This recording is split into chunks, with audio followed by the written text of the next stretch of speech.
how to create custom report in QuickBooks Online. It's gonna be very easy and simple step.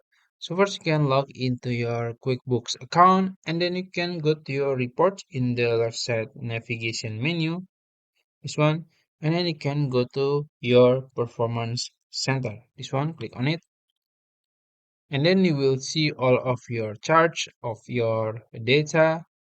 You can just click on the create custom charts here, and then you will be redirected to the create custom report, and there will be two options. You can choose to start by report creation wizard or start by adding data columns.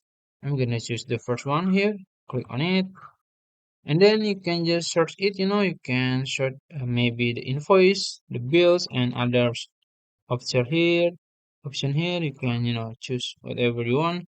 So I'm gonna choose maybe bills by account, just for example, and this all my report here, as you can see.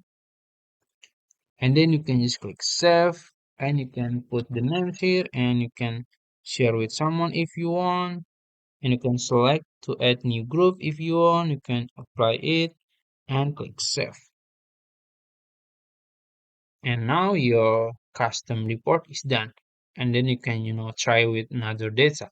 So I think that's it. If you found this video helpful, please like this video and subscribe to my channel. Thank you.